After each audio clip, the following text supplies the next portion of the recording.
Hello everyone, Nathaniel here, but you can all just call me Nate. I don't know what to expect from this, but I'm going to be reading some fanfiction for you lovely people. I normally wouldn't do this, but some people encouraged me and a few inspired me to start doing this.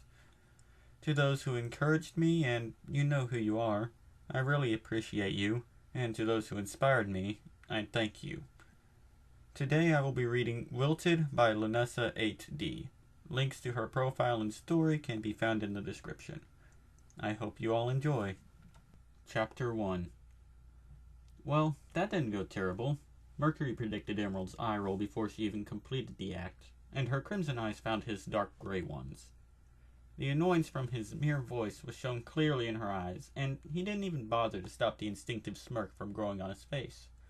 Seeing as he only became more amused at her sour mood, Emerald turned and went back trying to move the animal carcass on the floor, though she evidently wasn't making much progress. You know, if you actually helped, this would go a lot quicker. Instead of doing as Emerald suggested, Mercury leant against one of the bookshelves and started flipping through one of the mini comics that Tucson had in stock. This particular one, X-Ray and Vav, had some cool pictures, so he supposed it would occupy him for a while. You're the one that suggested we go do this job. That means you do the heavy lifting. Emerald growled. I found the address in Torchwick's sea of paperwork. Mercury held her fiery gaze with a cool stare. I killed the guy. An annoyed groan was his answer, and as she bent over to grab the corpse from under the armpits, Mercury admired Emerald's curves. One thing that was beneficial of this job, he literally had eye candy by his side all day. Score 1 point to Mercury. Before she turned to see him staring, he diverted his gaze back to his comic and flipped the page, making an interested face as he saw Emerald glance at him in the corner of his eye. A second later, and the telltale chime of Emerald's semblance reached his ears, and all of a sudden, there were no pictures in his comic book. Now that's just not fair. You have better things to do rather than browsing through comics. Let's just get this body into the back and report to Cinder, Emerald ordered sternly. Mercury rolled his eyes. You just want to prattle to Cinder about how you did Torchwick's job. Damn right I do, Emerald didn't even bother to deny, the partners in crime hoisting the body up and waddling awkwardly to the back of the store. There, they unceremoniously dumped the body of the former White Fang member Tucson into the storage room of Tucson's book trade. Alright, happy now? Mercury crossed his arms, comic book held between his fingers. Are the pictures back in my comic?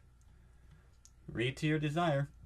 Emerald flicked her hand up as she rolled her eyes and sauntered to the front of the store, and he followed with an entertained grin as he took in the colorful explosion on the small waxy pages. The door opened with the chiming of the small bell, and Mercury squinted as the sun's harsh rays beamed into his eyes. Wordlessly, he started walking to the left and heard Emerald following closely, more than likely looking for a gullible target to pickpocket. Mercury kept himself in tune with the environment to ensure that she wouldn't try to pickpocket him. Vaguely, Mercury registered that the air slowly became sweeter to the smell, something akin to roses and strawberries. He furrowed his brows as Emerald made a noise of confusion before shouting his name in alarm, and as he snapped his comic book shut, a red and black blur slammed into his torso before bouncing off and tumbling to the ground. Owie! Mercury blinked as he recovered from the inconvenience, since all it did was really knock him off balance a bit, and he found himself staring down at a small girl in a red cloak that dwarfed her frame. She reached a pale hand up to rub her skull gingerly, red and black hair falling into her face. She wore a black corset, combat skirt, and combat boots with red soles, and a silver rose emblem was clipped to her belt, along with what looked to be bullets of a high caliber. Emerald nudged his side, and he looked to her and shrugged, and with an aggravated face, she mouthed, "Help her up." You might want to watch where you're going," Mercury managed to get out, extending a gloved hand to the girl. Her gaze darted up to his, her eyes the most pure sterling silver he had ever seen in his life. Sheepishly, the girl took his hand and made an embarrassing little laugh. allowing him to pull her up to her feet before she hastily let go and began spewing apologies. "Oh, I'm sorry. I was just running down to try and get this book for my friend, and I was distracted and I didn't see you there." "Relax," Mercury interjected to make the girl stop her yammering, though the voice in the back of his mind noted she was a cute one, with her childish demeanor and heart-shaped face, and he made himself smile, though that was a feat all in itself. Accidents happen. "Where were you going to get this book from your friend?" Emerald suddenly cut in, keeping an innocent face, but Mercury could tell from her stiff frame that she was concerned. That's when Mercury connected the dots. The only bookstore around was Tuckson's. "Blake mentioned that she always went to this store called Tuckson's, so I'm going there." "Yep, there it is." Although seeing Emerald's borderline panicked face was entertaining, Mercury spoke up to the girl. "Oh yeah, we just came from there. I'm sure we can find your friend's book there." "Oh, that'd be awesome," she replied, sterling silver, shining with happiness. Then she stuck out a hand. "I'm Ruby, by the way." Without even consciously doing so, Mercury's smile eased into a smirk as he took her hand and shook it. "Mercury, and this here is Emerald." "Nice to meet you," Ruby smiled, before stepping around them both, and Mercury turned to follow. Emerald, however, gripped his arm with both hands and yanked him towards her, hissing lowly, "What are you doing? She's going to find the bloodstain." "Not if you use your semblance," Mercury countered, shrugging her hand off him before moving to follow the girl. His longer legs caused him to catch up with her easily, and he found it funny that instead of Emerald, he was doing the talking this time. "So, what book does your friend want?" "Well, she never said specifically, but she's been working herself really hard lately, so I thought I'd do something nice for her. I saw in her collection that she really likes this one book, Ninjas of Love, and I'm hoping I could find something related to it." Mercury's eyebrows raised to his hairline. That book had a large amount of smuts, and, well, things that Mercury did not expect someone so young to be reading. Of course, he was basing this Blake's age off of Ruby's, so he may be dead wrong. "If there is one, you can find it there. Tuckson claims that his store is home to every book under the sun." Ruby raised her brows. "Really?" "Well, technically he doesn't have all books under the sun. False advertising."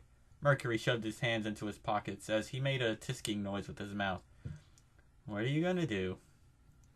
"Oh, we'll have to find something for her. As leader of Team RWBY, it's my job to make sure all of my teammates are happy." That got Emerald's attention. "You're training to be a huntress?" "Mm-hmm." Ruby turned to nod and smiled at Emerald. "I'm going to Beacon with my big sister. We're on the same team together, actually." "Oh, really?" Mercury quirked a brow. "Wouldn't you two be separated since you're different ages?" "Well, I'm kind of a special case," Ruby shrugged sheepishly. "Professor Ozpin moved me ahead 2 years so I could attend Beacon now." Mercury did the math in his head. The way Ruby was talking, she must have just been accepted. An extension must be a first year. That placed Ruby at being 15. Huh. "Wow," Emerald pretended to look genuinely impressed, while Mercury didn't need to pretend. "You must be quite skilled for Ozpin to recognize your potential." Ruby turned beet red at that, and Mercury found himself thinking of her as adorable as she stuttered. "Well, I'm not that great.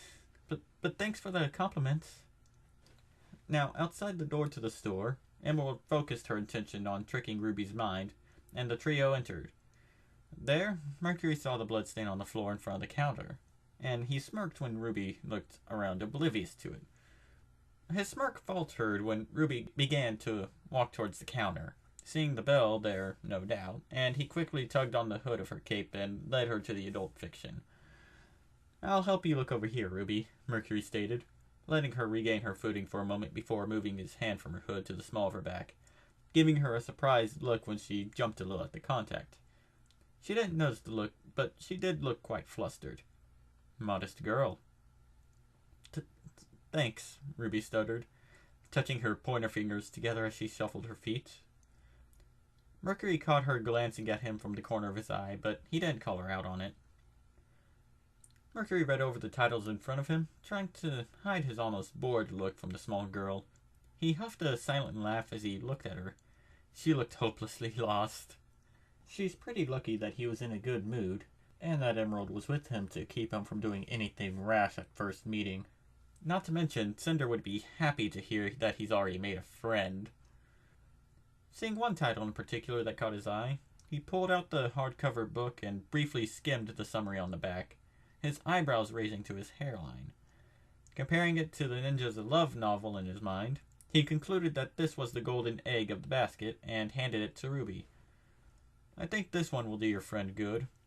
Wrong choices of words, Merc, but at least you gained the little huntress in training's trust.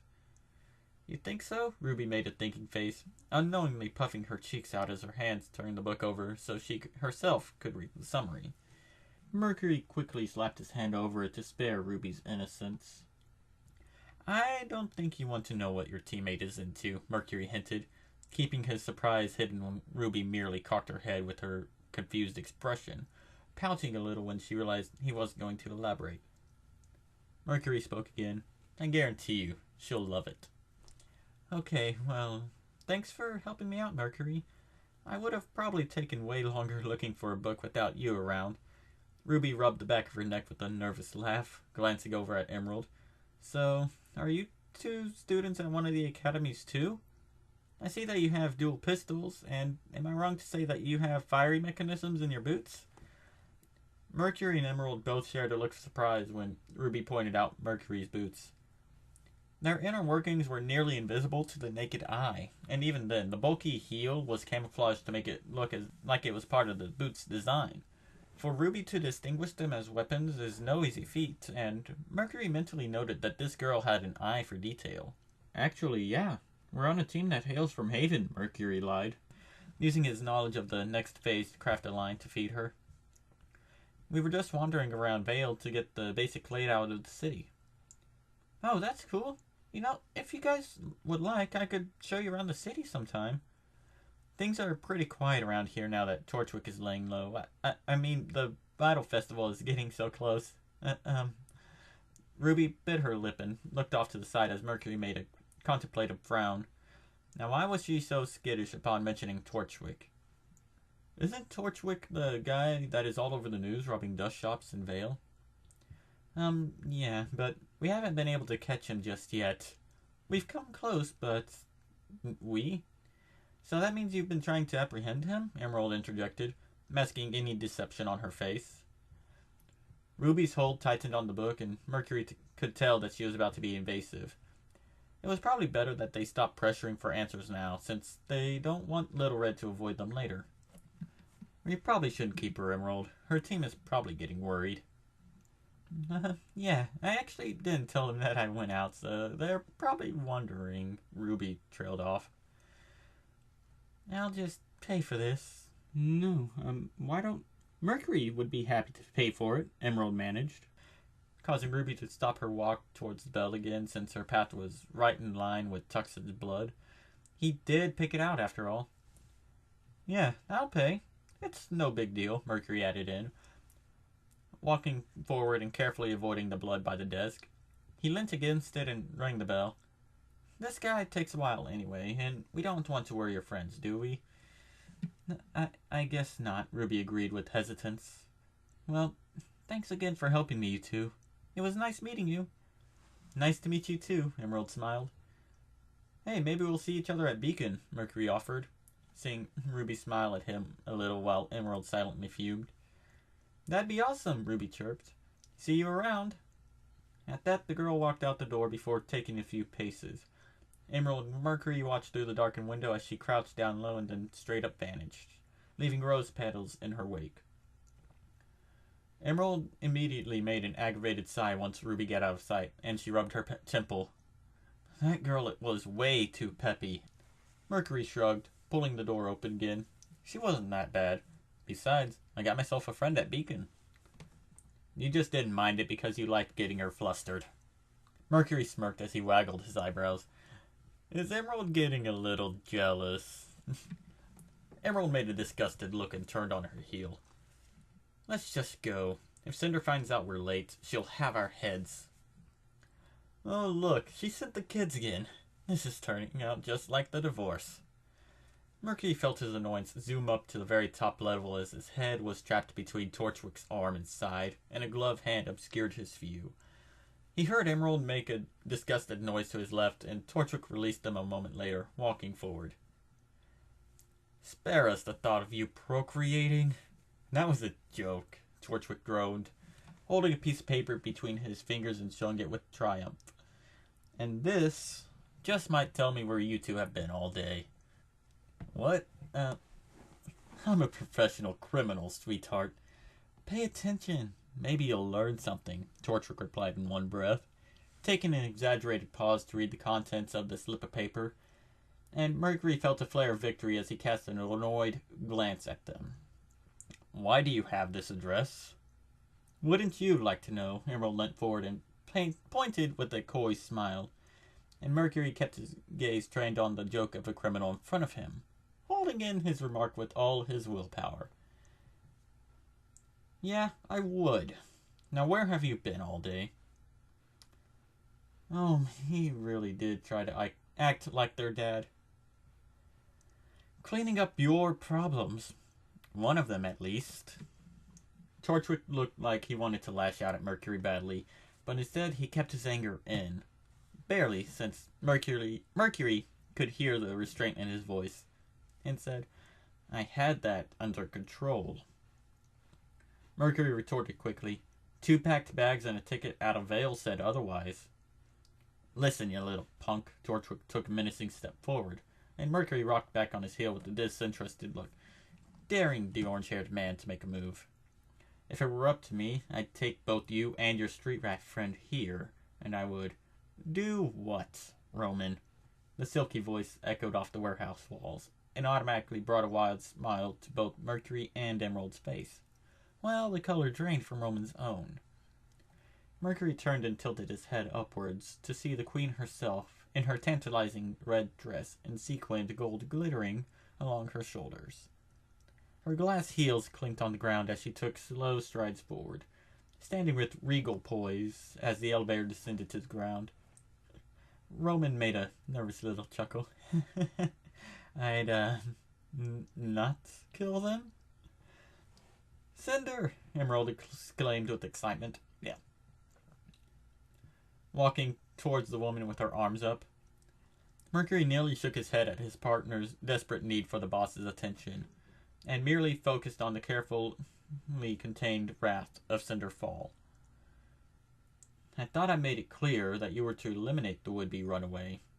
Cinder began her cutting assault as she made long strides, passing Emerald without even a glance. Emerald tried to hide her disappointment as Cinder passed and put down her hands, and Mercury stepped to her side and bumped her shoulder lightly to snap her out of her puppy dog reverie. "I was going to."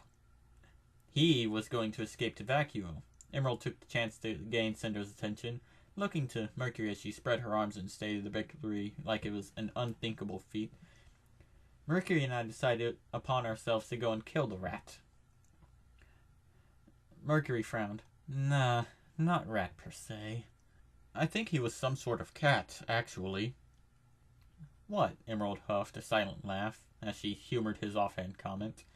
"Like a puma?" "Yeah, there you go." "Quiet." Uh-oh. Mercury and Emerald both shot their gazes to the queen as she held their eyes with her scorching gaze. "Did I not specifically instruct you to keep your hands clean while in Vale?" Roman was making a laughing face as Cinder scolded them, and Mercury frowned harshly at the criminal, a glare in his eyes as Cinder was focused on Emerald, who was trying to form a response. I just don't think. Obey." Mercury couldn't stand Roman's mocking gestures from behind Cinder any longer, and he shrugged as he commented, "Well, I made a friend out of it, so that's something." Silence erupted from the small meeting, and Emerald sent him a look that promised death. Roman had his mouth half open and his cane hanging limply in his hand, giving him a look that was the equivalent to, "Are you serious?" while Cinder narrowed her golden eyes at him and began to reply lowly and dangerously. "I would hope that you would not to waste my time with this piece of information, Mercury." "It's not a waste, ma'am. This friend actually happens to be a huntress in training at Beacon Academy, and I believe Mr. Professional Criminal over there had become acquainted with her. What are you talking about? Torchwick growled. Does the name Ruby ring a bell? I don't usually ask for the name of someone who is trying to kill me, so you may want to reword that question. Mercury crossed his arms. Well, how about a short girl with silver eyes and a huge red cloak? Oh, but of course. Out of all the huntresses, you just had to run into Red. Cinder seemed to hold some remembrance for this girl as well. That sounds like the girl that was present with that blonde huntress at From Dusk Till Dawn, was it not? Yes, that would be Red. Torchwick shook his head as he continued. The little pest foiled a robbery, and later her friends attacked me when I was out moving dust. It would seem then that something useful can be scrounged up from this disobedience. Cinder turned back to Mercury. With what Roman is saying, then this Ruby is a threat to our plan. A rather small threat, but a threat nonetheless. You say that you have gained her friendship, Mercury? Yes, ma'am. She's pretty ditzy, and I can tell she trusts easy. Very well. Monitor her actions, Mercury, and try to become a part of her inner circle of friends if possible. Report anything of interest to me at once. The rest of the plan is unchanged. As Cinder turned to harshly question Torchwick, Mercury suddenly didn't feel all too happy with how this turned out. Socializing is not Mercury's mojo, and he usually left that requirement to Emerald. But since Cinder asked him specifically, he had to obey. This wasn't going to end well. Chapter 2. Mercury was completely and utterly lost. Once he arrived at Beacon with Cinder and Emerald, Cinder had strode off with Emerald lugging all their luggage behind her, trailing after the seductress like a lost puppy. Mercury, personally, wasn't looking forward to sharing a room with 3 girls that would find no remorse in ending his life if he pissed them off for the next couple of weeks. So he decided to wander around the academy before submitting to his fate and finding their room. If only Beacon wasn't a maze of twists and turns, he could actually find said room. It became apparent after passing the same doors for the 5th time that he wasn't going to find his room anytime soon. Deciding to just wander some more, he opened the doors to find a library. He just about turned face and immediately went in the other direction, but a voice that echoed from off to the right stopped him. He knew who that was. He began walking off to the side, shoving his hands into his pockets, and spotted a table with 4 girls sitting in chairs by it, as well as another group of kids on the long table behind it, and 2 boys talking to the girls at said table. He spotted Ruby immediately, and he walked forward a bit before announcing himself. Once his clunking boots could be heard, Ruby blinked before glancing over, her silver eyes widening before she smiled widely and waved. Hey, I didn't think I'd see you again this soon. Mercury shrugged as he walked up to the table, all eyes now on him as he stopped right by Ruby's chair. I was wandering, and I heard you talking, so here I am. His eyes moved to the others at the table, noting that the busty blonde right across from her was darting her gaze between Ruby and himself. Who are your friends? Oh, right. Guys, this is Mercury. I met him yesterday when I was in the city. The other 3 girls are on my team. This is Weiss, that's my sister Yang, and that's Blake. Ruby pointed to each girl as she introduced them. Hello, Mercury. Nice to meet you. Weiss bobbed her head once before returning her gaze to the blue-haired boy beside her. You're here for the Vital Festival? Yang questioned. Yeah, me and my team. We're competing, Mercury answered, eyes turning to Blake then. The ball on top of her head twitched a little, and he hid his surprise. Faunus. So how'd you like the book Ruby got you, Blake? How'd you know Ruby got her anything? Yang cut in abruptly. Yang, Ruby growled suddenly, eyes narrowing at the blonde. Yang merely smirked and winked at the younger girl, clasping her hands together. Sup, man, the monkey Faunus greeted with a grin. I'm Sun, and the nerd over there is Neptune. Intellectual, the blue-haired boy Neptune interjected before greeting Mercury. Hey, so where's the rest of your team? At our dorm, Mercury leaned a little to spy a blonde-haired boy with blue eyes. And you are? John Ark, he replied before gesturing to his friends. And this is my partner Pyrrha, that's Rin, and the girl sleeping is Nora. Pancakes! The sleeping girl awoke from her slumber at her name being called, blinking a few times before flopping heavily on the table yet again, and Rin sighed as he pat her head affectionately. Although amusing, Mercury would rather not meet and greet half of Beacon altogether, and turned his attention back to the little redhead next to him. It would seem that Ruby and Yang have gotten into the staring contest while he had been distracted, and the longer the staring progressed, the redder his ruby face became. After a moment, Mercury risked waving his hand in front of the two, wondering just how odd this group could get. Like being snapped from a trance, Ruby's eyes fluttered and she looked up at him, a blush dusting her cheeks. Oh, so did you find your dorm without much trouble? Mercury shrugged, not really wanting to admit that he's been lost in Beacon's hallways for the past half hour. For the most part. Blake, who had been roped into her own one-sided conversation with Sun, stood from her chair and left then, which drew everyone's attention to her retreating form. Sun raised his hands as if to say, I don't know what I did wrong, and after a moment's silence, Nora grumbled, Women. Should we go after her? Ruby asked after a moment. Let's just give her some time to sort her thoughts. Besides, we have a game to complete. Weiss turned back to her deck of cards. Well, we don't have 4 players now. How about you, Mercury? Yang asked the silver-haired teen. You in? Mercury took a second to take in the board game laid out on the table, before taking Blake's now unoccupied seat. Conquering Remnants? Yep. You'll be playing as Vale, since that was what Blake was. I'm Mistral, Weiss is Vacuo, and Ruby is Atlas, Yang listed. Do you know how to play? Picking up the cards for Vale, Mercury said, I'll figure it out as I go. All right, Yang cracked her knuckles. Prepare to be crushed. Seeing Mercury's doubtful look, Ruby added, Yang has crazy luck when she plays this game. And I'm not quite convinced enough to say she doesn't cheat. Yang gasped. How dare you insinuate that I'm not a genuine master at this game? Oh, I'll dare all I want, Yang Xiaolong. Oh yeah? Well, bring it on, Miss Rose, Yang bellowed. Hit me with the meager remnants of your army. Mercury cast an odd look between the two sisters, and Weiss went to explain. Yang and Ruby have different last names. Why's that? Technically, we're half-sisters since we have different mothers, and I just kept my mother's maiden name.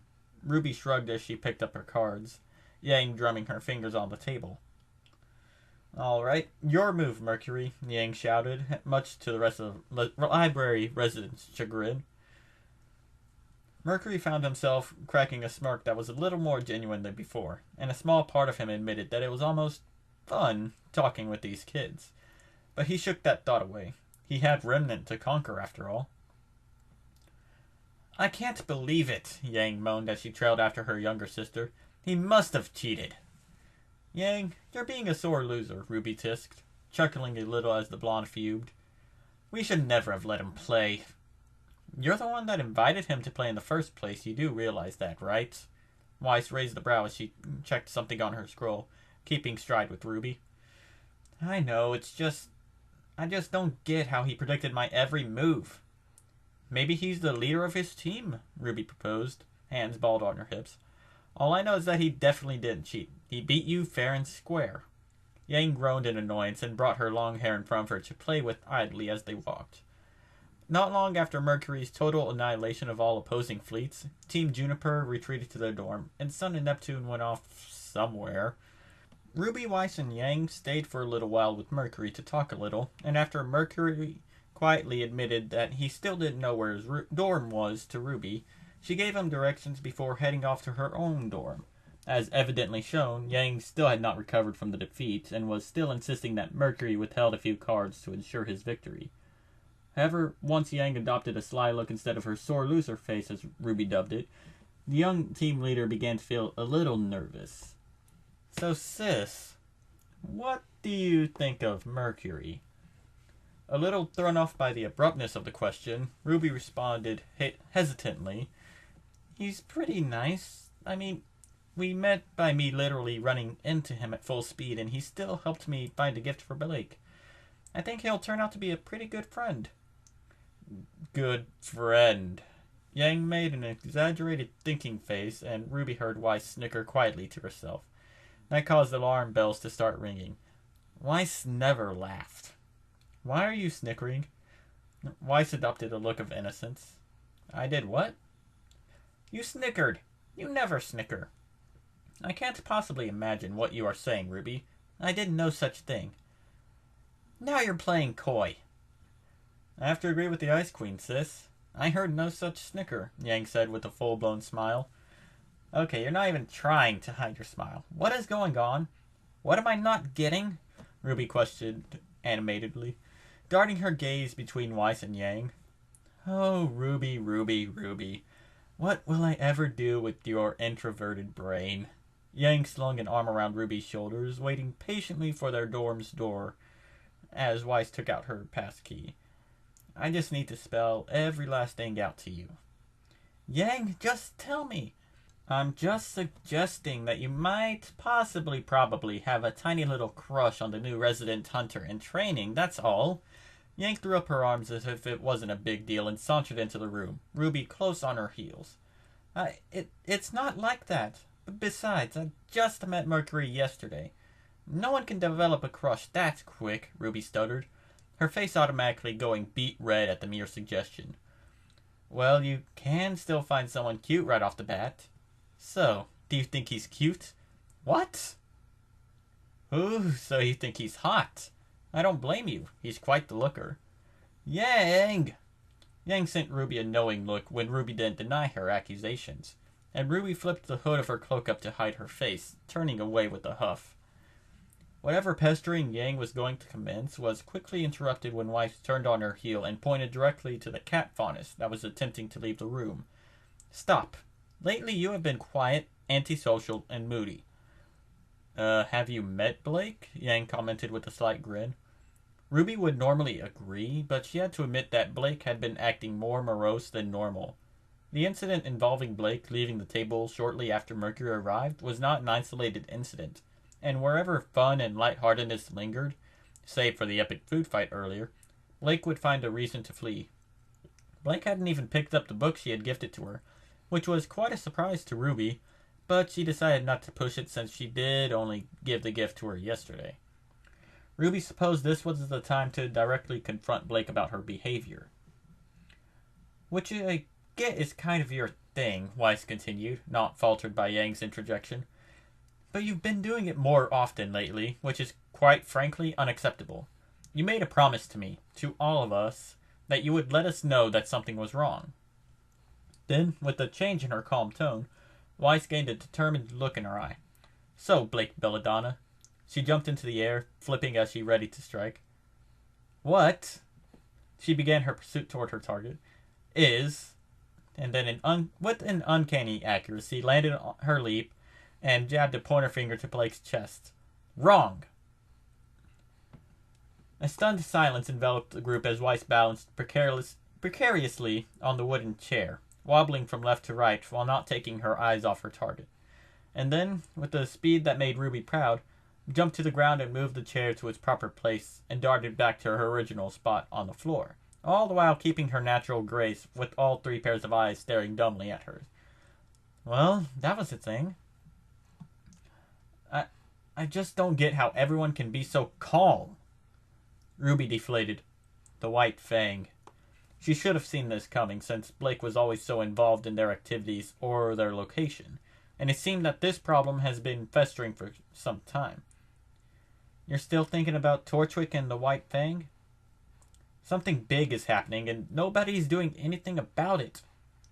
"Ozpin told us not to worry," Yang tried to calm her partner.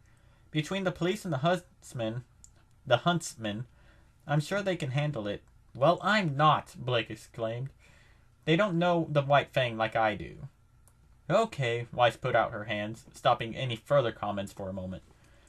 "Between blowing up nightclubs," a glance directed at Yang, "stopping thieves," Ruby, and fighting for freedom, a look at Blake, I'm sure that all three of you think you're ready to go out and apprehend these narduels.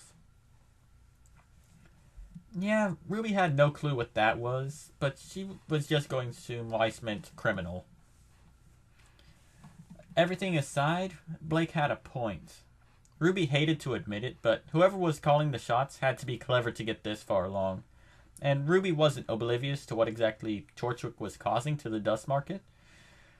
It was getting more and more expensive to ensure that she had enough dust rounds for her baby Crescent Rose, that's for sure. And the longer they wait, the more time Torchwick has to build up his defense and solidify his plans.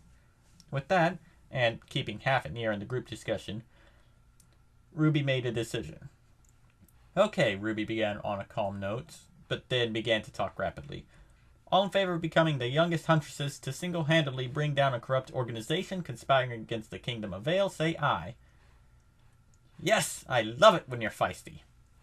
Well, I suppose it could be fun. After a huge gasp of air, Ruby registered her teammates' responses. She pouted a little. None of you said aye. All right then. We're all in this together, Blake announced, a genuine smile lighting up her face. Ruby nodded. Then let's hatch a plan. Yeah! Ruby grinned widely at her team before remembering something. She made a horrified gasp, her hands making fist. I left my board game in the library. Weiss sighed. We're doomed. I'll be right back. Ruby hurried out the door, looking back as she told her teammates to wait. Alas, she turned too late and ran face first into a solid body, flying backwards to the ground for the second time in 2 days. I'm sorry, are you okay? Ruby asked as she rubbed the back of her head, and a gloved hand came into view. We really have to stop running into each other like this. Ruby flinched a little as she darted her gaze up to meet Mercury's. She made an awkward little chuckle and took his hand, noticing that he had the board game tucked under his arm. Sorry about that, Mercury. Me and my team, It's fine, Ruby, Mercury smirked as he handed the board game to the short girl. I noticed you forgot this on your way out. Oh, thanks, Ruby began to back towards her dorm. Well, I guess I'll... Hey, by the way, Mercury sauntered forward yet again. Aye. Ruby blinked, mind slowly processing the word and connecting the dots. In the end, she could only muster one word quick enough. Oh. Moments earlier, Mercury strolled the halls with the board game Conquering Remnant tucked under his arm as he followed after the flowing red cape that would vanish just as he turned every corner. While it was amusing to interact with the rambunctious trio, well, Ruby and Yang were rambunctious while Weiss was just snooty and uptight. He worked much better when merely eavesdropping. He didn't hear anything of real interest as he trailed them. Yang seeming dead set on thinking Mercury had cheated in the game, while Ruby was trying to defend that he most definitely did not. He tuned out most of the conversation, hearing his name mentioned a few times, and entertained the thought that his charm made him become the star topic of Team Ruby's conversations. Once he heard their footsteps cease, he stopped just around the corner and peeked around, seeing Yang sling an arm around the young team leader. Suggesting that you might probably have a tiny little crush on the new resident hunter in training, that's all. He heard the end of Yang's sentence, his eyebrows raising once. Ruby began stuttering, her cheeks slowly became redder and redder. Huh. The stuttering continued when the girls ventured inside their dorm, and Mercury moved toward the door before leaning against a wall, pretending to study the contents of the box as he overheard the group conversation. As he listened in, Cinder contacted him via his scroll. Not the school scroll provided by their cover, but his own personal scroll. Butcher, report. Outside Red Riding Hood's quarters, they were discussing the candle. Should we be concerned? Mercury listened for a moment, hearing the cat faunus rant about their enemy, and he responded promptly. It would seem that the kitty cat is rallying to search for the candle. Cinder didn't respond for a moment before, more than likely, concocting a plan within her devious mind, and Mercury waited patiently, listening to Ruby say the most words he had ever heard in a single breath. It would seem that Ruby jumped on board Blake's thought process and wanted to look for Torchwick and the White Fang as well. Not good. Red Riding Hood is ready to start searching. Goldilocks, Snow White, and Kitty Cat are all on board. Assist Little Red on her small journey. Report back anything interesting you uncover to the thief. What about the candle? They might attempt to fight. And fight alongside them as if you were one of them. Ice cream is with the candle. Ah, that explained Cinder's uncaring response. He pocketed his scroll and backed up a few paces once he heard Ruby mention her board game, waiting for the young girl to rocket out of her dorm, more than likely run right into him yet again. Sure enough, Little Red ran out a moment later, calling something back to her teammates before running face first into his torso. He, of course, didn't move an inch, while the smaller girl bounced off and to the ground just as before, rubbing her head and squeaking out an apology. Mercury couldn't withhold his smirk. If anything, Ruby made things a lot more amusing than they were before.